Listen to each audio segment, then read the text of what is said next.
The rich, dark walls of my father's study felt like they were closing in around me. Everything in the room smelled of power. Old books, expensive wood, polished leather. He signed the papers with a quick, sharp motion. The scratch of his expensive pen sounded louder than it should have, like it was dragging across my heart instead of paper. "There," he said, sliding the stack across the desk toward me. "It's done. The full $5 million from the trust fund will go to Teresa." Just like that, I was erased. My name is Anna Smith. I'm 30 years old, and today my family decided I was no longer one of them. My sister, Teresa, stood by the window, half turned away, trying to hide the smirk playing on her lips. She didn't speak, but the victory in her eyes said enough. My mother sighed from the big leather chair behind me like she'd practiced this scene in her head. "If only you had followed a more traditional path, Anna. If you had just gone to law school like Teresa. If you had just applied yourself." "I did apply myself," I said softly. My voice didn't rise. It didn't need to. I already knew what was coming. I watched my father's face tighten in frustration. "Playing around with computers in your little apartment isn't applying yourself," he snapped, standing up so fast his chair scraped back. "Your sister is a partner at Williams & Edwards at 33. And you? You build websites for cafes and dog groomers. You live in a shoebox in the city. That's not a future. That's a hobby." I could have stopped him right there. I could have told him about the company I'd built from scratch. The financial tech platform quietly gaining attention in Silicon Valley. The platform used smart algorithms to help small investors make smarter decisions, something no one else was doing quite like us. I could have told him about the meeting I had next week, actually tomorrow now, with investors ready to write checks in the tens of millions. The fact that we'd just closed our Series A and were already being valued at $450 million. But I didn't. I knew it wouldn't matter. My parents only saw success if it came in a tailored suit and a corner office. "At the end of your name." "You're right," I said calmly, standing. "I'm not what you wanted me to be. Teresa deserves the money." Teresa flinched. Just a little. For a split second, I saw a flash of the sister I used to know, the one who used to sneak into my room with cookies when I had nightmares. The one who helped me cheat on math homework and told me I was smarter than anyone gave me credit for. "Anna," she started, but I held up a hand. "It's okay, Teresa." "Really? Congratulations on making a partner. You earned it." As I turned toward the door, my mother called after me. "Won't you at least join us for dinner? Your father made reservations at Le Bernardine to celebrate." I paused at the doorway, taking one last look around the study. Every inch of the walls was covered in framed law degrees, awards, and courtroom photos. All belonged to my parents and Teresa. Not one picture of me. Not one token of my achievements. It was like I had never existed. "I have a meeting," I said, "but enjoy the dinner." The car ride back to the city was quiet. Just the hum of the engine and the sound of my thoughts. Strangely, I didn't feel angry. I didn't even feel sad. The money wasn't what I was losing. I had plenty of that now, more than I knew what to do with. What hurt was the message that even after everything I'd built, it still wasn't enough for them. When I got back to my apartment, my phone buzzed. "Sophia, CTO, the VC meeting has been moved to tomorrow morning. Are you ready?" I stared at the screen for a second, then smiled. "Me, more than ready. Let's change the game." Because while my family might have written me off, the world hadn't seen the last of me. Not even close. When I finally got back to my apartment, the small, cramped place my father used to mock, I kicked off my heels and headed straight to my little home office. On the wall, large screens were glowing softly, filled with real-time data from our latest test of the UI system. Numbers scrolled quickly across the displays, each one a sign of another successful prediction. Every update was proof that what we had built was working. The computer games my father used to laugh at had turned into something real, something powerful. We had created ATNA, Adaptive Trading Heuristics and Neural Analytics, a system that could forecast stock market movements with a level of accuracy no human trader could ever match. It processed millions of data points in seconds, spotting trends and patterns hidden deep in the noise. Then my phone buzzed. It was a message from my sister, Teresa. Sorry about Dad. You know how he is. The trust fund doesn't matter anyway, right? You're doing fine with your computer stuff. Even her attempt at being supportive felt like another subtle jab. Computer stuff. Like it wasn't serious. Like it wasn't changing the entire financial world. I stared at her message for a moment before replying simply, "Thanks, Teresa. Enjoy your dinner." I turned my attention back to the pitch deck for tomorrow's meeting with potential investors. The results from our beta testing were incredible. ATNA had outperformed traditional trading algorithms by 40%. Word was already spreading. Some of the biggest banks were quietly reaching out to us, trying to secure early access. Just then, a soft chime echoed through the room, a video call from Sophia. Her face appeared on one of the screens, but she didn't look like her usual upbeat self. "Hey," she said. "How'd it go with the family?" I sighed and ran my fingers through my hair. As expected, Dad signed the trust fund over to Teresa. They're probably celebrating at Bernardine right now. Sophia shook her head. Their loss. Are you ready to show those VCs what real success looks like tomorrow?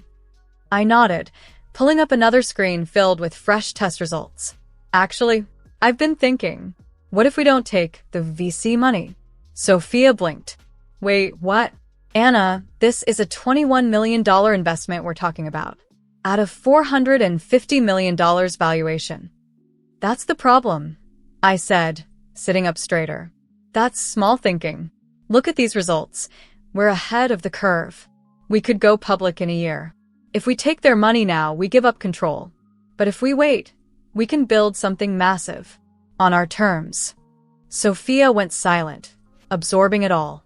Then slowly, a grin spread across her face. You don't want a company. You want an empire. I smiled back. Not just an empire. I want to build something even my father can't ignore. Something that makes the entire financial world take notice. Sophia laughed. You know he's a corporate lawyer, right? If this tech is that groundbreaking, wouldn't he have heard about it already? I shook my head. Sophia, the man still uses a BlackBerry. He thinks coding is what you learn in a weekend class at a community center. He's never even asked what I actually do. And now, it's too late. Well, she said firmly, his loss. So what's the plan? Cancel tomorrow's pitch. No, I said, an idea sparking. We go. But instead of asking for money, we propose partnerships. We don't need their capital. We need access to their networks. If they open the right doors, we'll grow even faster. On our terms. 5 months later, everything had changed. I stood in the center of our brand new office in downtown Manhattan. The space was sleek and modern, full of light from floor-to-ceiling windows that looked out over the financial district. It was poetic. The very institutions that once dismissed ideas like mine were now eagerly waiting for our tech to launch. Our engineers were heads down, working through the final testing phase of ATNA. The energy in the room buzzed with focus and anticipation. Anna, Sophia called from across the room. You need to see this. I walked over, coffee in hand, and looked at her screen. The newest simulation results were in, and they were beyond anything we had imagined. Even in our wildest dreams, we never expected this. Athena wasn't just predicting market movements anymore. It was recognizing the events that caused those movements before they happened. I leaned in closer to the glowing data on Sophia's screen, my heartbeat quickening. Is this real? I asked, squinting to double-check the numbers. Sophia nodded, her eyes practically glowing with excitement. Triple verified. Athena picked up patterns from social media posts, breaking news, and subtle shifts in trading behavior. It predicted the Morgan Stanley merger announcement 3 days before it went public. If this had been live trading, I whispered. We'd have made billions, Sophia finished, voice filled with awe. I rubbed my temples, trying to absorb the gravity of it. Did we run this past compliance? That's the best part, she said, pulling up another screen with a swipe. We did. Everything is clean. Athena doesn't use any insider info. All it does is connect publicly available dots, just way better than any human ever could. Right then, my phone buzzed. It was Teresa. Hey sis. Long time. Parents are worried. Dad says your old number doesn't work. Is everything okay? I couldn't help but smile at the irony. Of course, that number didn't work. We had moved out of that tiny apartment months ago. We now operated out of a brand new $55 million office tower, just 6 blocks from Wall Street. But in my family's minds, I was still playing with computers in a shoebox apartment. I'm fine. Just busy with work, I replied. Another buzz. This time it was from Jonathan, our head of legal. SEC meeting confirmed for next week. They're interested in your compliance framework. Interested was an understatement. The moment whispers started about our AI-powered trading system, the SEC had reached out, practically begging for a meeting. They wanted to understand Athena before it made waves in the financial world, and honestly, that was a smart move. Just then, Miss Smith, our receptionist, buzzed through the intercom. Anna, there's a Mr. Williams here to see you. Says he's from Williams and Edwards. My heart jumped. Williams and Edwards. That was Teresa's law firm, one of the biggest corporate firms in New York. Send him in, I said, straightening my blazer and mentally preparing myself. Mason Williams himself stepped through the door. Senior partner. Polished. Silver hair. Sharp suit. The kind of man my father would trust instantly. The kind of man who usually ignored people like me. Miss Smith, he greeted me with a handshake. Thank you for making the time. I hope you'll forgive the surprise visit. Of course, I said, gesturing to the chair across from me. Though I'm curious. How did you even hear about Athena? He smiled, all charm and poise. Let's just say our clients in the financial world are very curious about your work. They asked us to explore possible partnerships. Does my sister know you're here? I asked with a raised eyebrow. His smile froze just for a second. Teresa? No, this is a confidential visit. Though I must admit, I was surprised to learn you're her sister. She's never mentioned you. I gave him a half smile. Let me guess, she never told you she has a sister who plays with computers. He had the grace to look a little embarrassed. She doesn't talk about me much at all. I added, my voice calm. Before the awkward silence could stretch, Sophia popped her head into the room, tablet in hand. Anna, sorry to interrupt, but Goldman Sachs is here for their demo. Williams's expression changed instantly. At the mention of Goldman Sachs, I could almost see him reevaluating everything, my work, my value, even my outfit. I stood. Mr. Williams, I appreciate the visit, but I have another meeting to attend. If your firm is interested in future conversations, feel free to go through our legal team. He stood quickly, smoothing down his blazer. Of course.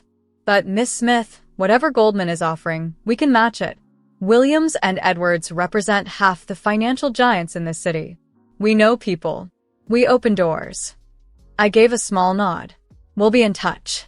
As he walked out, I couldn't help but feel a quiet satisfaction. The same firm that once ignored my existence was now knocking on my door. And not just knocking, they were trying to compete. We weren't just on the radar anymore. We were on the radar, and this was only the beginning. As I walked through the door, a strange sense of satisfaction washed over me. It wasn't about money. Mr. Williams had gotten that part wrong. This was about rewriting the rules of the game. I looked him straight in the eye and said, "It's not about the money, Mr. Williams. It's about changing everything." He didn't reply, but I could tell he understood. After he left, Sophia shot me a look that was partly annoyed, partly amused. "You enjoyed that, didn't you?" she asked, raising an eyebrow. "Maybe just a little," I admitted with a grin. She leaned against the wall, arms crossed. "How long do you think it'll take him to tell Teresa about all this? Considering her firm manages billions in investments?" I shrugged. 10 minutes, tops. Right on cue, my phone buzzed. It was a message from my sister, Anna. "Anna, why didn't you tell me? Mason Williams just walked out of your office, looking like he'd seen a ghost. What exactly are you working on?" I didn't answer. There would be time for explanations and family drama later. For now, we had more important things to do. We were about to give a live demo to one of the biggest names in finance. The Goldman Sachs team was already in our conference room, 5 high-ranking executives in polished suits, trying hard to hide their excitement. Just getting them here had been a huge win. If we could get Goldman on board, it would open every door in the financial world. I stepped to the front of the room and addressed them confidently. "Ladies and gentlemen," I began, "what you're about to see will change how markets work forever. But first, I'll need you to sign these NDAs." The morning of our IPO, I stood in front of the mirror, adjusting the collar of my tailored Chanel suit. Not that my parents would notice. It could have been from any brand, and they wouldn't know the difference. On my desk sat the Wall Street Journal, the front page plastered with our company's headline. ATNA to launch. Biggest tech IPO of the year. Estimated valuation. $900 million. My phone had been buzzing nonstop for days. First Teresa, then my mom, and finally even my father. All their calls and messages went unanswered. They'd all be at the IPO ceremony anyway. Invitations had been sent out weeks ago. "You ready?" Sophia appeared in the doorway. She had traded her usual hoodie and jeans for a sharp, professional suit. "Born ready," I replied, picking up my presentation folder. "How's ATNA running this morning?" I asked as we walked out together. "Like a dream," she said. "Real-time predictions with 98% accuracy. The trading floor is on fire. Everyone knows this is going to shake the entire market." By the time we arrived at the New York Stock Exchange, a crowd had already formed. Reporters stood in lines, cameras flashing, their voices echoing through the morning air. I caught snippets of their commentary. Youngest female CEO to ever take a company public. A new era in trading technology. ATNA's AI already has contracts with major banks. Inside the exchange, the air was electric. Our entire team was gathered near the podium. Representatives from top banks and financial giants filled the room. In the front row, I spotted my family. My father's face was full of complicated emotions, pride, regret, confusion, and something else, maybe awe. My mother kept dabbing her eyes, overwhelmed. And Teresa just stared at me as if seeing her little sister for the very first time. "Anna," my father said softly, stepping forward as I walked past. "We had no idea." I looked him in the eye. "No, you didn't. Because you never asked." Before he could say anything else, the president of the exchange called me to the stage. The ceremony was about to begin. I stood at the podium, the trading floor going silent as I began. 4 years ago, I was coding in a tiny apartment. People laughed. They said I was wasting my time playing with computers. They couldn't see the bigger picture. But I wasn't playing. I was building the future. I paused, scanning the room, letting the weight of the moment settle. Today, ATNA processes more market data in a single second than Wall Street could analyze in an entire month. We've created something that doesn't just react to the market, it understands it. I looked down at my family. My father's eyes were locked on mine. I saw it now. He finally saw me. "And this," I finished, "is only the beginning." She could predict market movements with almost perfect accuracy, and she did it all while staying within the law and the highest ethical standards. But what truly made her special wasn't just the technology. It was what she represented. The power of believing in your vision, even when no one else does. The IPO ceremony followed tradition, speeches, applause, handshakes, and finally, the ringing of the bell. But the real magic happened when our stock price lit up on the big board. The room held its breath. Then the numbers soared. We had shattered our projected opening. Cheers erupted across the trading floor. People hugged, high-fived, and even cried. At that moment, I wasn't just a CEO of a powerful tech company. I was a founder who had turned a dream into a global force. By launch, my stake in the company was worth over $450 million, more than 100 times the value of the trust fund my father had taken away from me years ago. That didn't matter anymore. I had built something far greater. After the ceremony, my family approached me slowly, almost nervously. Teresa, my older sister, was the first to speak. The calm, polished lawyer was gone. What stood in front of me was just a sister trying to make things right. "Anna, I'm so sorry," she said, her voice shaking. "All this time you tried to explain, but we didn't listen. I gave her a small smile. Save it, I said gently. You all saw what you wanted to see. My father cleared his throat. Princess, about the trust fund. Keep it, I interrupted. Teresa earned it. Just like I earned this. I looked around the room, at Sophia, our brilliant team, and everyone who had believed in the vision when it was just an idea written in code, inside a cramped apartment. Sometimes, I said quietly, the best thing someone can do for you is not believing in you, because proving them wrong makes the wins so much sweeter. But we're family, my mother said softly. We should have supported you. I nodded, turning back to Sophia and our team.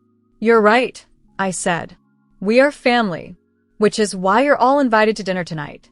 I've reserved the private room at Le Bernardine. I heard it's the perfect place to celebrate success. My father's face twitched with recognition. He remembered that dinner 5 months ago when he dismissed my vision like it was a fantasy. This time, he managed a small, respectful smile. We'd be honored, he said. That evening, as expensive wine flowed and laughter filled the room, I looked around the table and thought about how far we'd come. Every night spent writing code, while they thought I was just playing with computers. Every meeting they brushed off. Every little win that added up to this moment. My phone buzzed under the table. It was a message from Sophia. Sophia, stock closed at double our projected value. You're officially a billionaire. I looked across the room at my father, who was trying, awkwardly but proudly, to explain to his country club friends how his disappointing daughter had just built an empire right under his nose. And that's when I realized something important. Success isn't about proving other people wrong. It's about proving yourself right. Teresa pulled me aside, her tone different now. Humble, sincere. Anna, she said, I need to tell you something. After Mason Williams left your office that day, I started digging. I looked into everything I could find about ATNA. I even started buying stock in every company that partnered with your tech. You believed in me? I asked, raising an eyebrow. I did, she said. Even if I didn't say it, I made enough to pay back the trust fund 10 times over. Good, I smiled. Because I'm going to need a lawyer I can trust for our next expansion phase. Someone who understands both tech and family. Her eyes widened. Wait, are you offering me a job? I'm offering you a chance to be part of something bigger than both of us, I said. So what do you say, sis? Ready to play with computers? The next morning, I walked into the newly renamed ATNA tower. Our logo gleamed at the top of the skyscraper. I passed a young intern sitting in the lobby, typing code during her break. She looked so focused, so full of purpose. She reminded me of myself at the start, back when everyone thought I was just wasting time. Keep at it, I said, stopping beside her. Some of the biggest success stories begin in the smallest apartments. She looked up, and recognition sparked in her eyes. Miss Smith, I read all about you, how you built ATNA from scratch. My parents think I'm crazy for choosing programming over law school. I smiled and nodded. That's what mine thought too. Then I walked away, knowing her story was just beginning, just like mine once did. You have a vision. I'll help bring it to life. Hold on to that dream. Remember, the people who doubt you today will be the ones reading your story tomorrow. As I rode the elevator up to my office, I couldn't stop thinking about legacy. Not the kind my father tried to hand me, but the kind you build on your own, bit by bit, line by line, choice by choice. Athena wasn't just changing how money moves. She was showing the world that success doesn't always wear a suit or follow the rules. Sometimes, the most powerful legacy isn't something passed down. It's something you build from the ground up.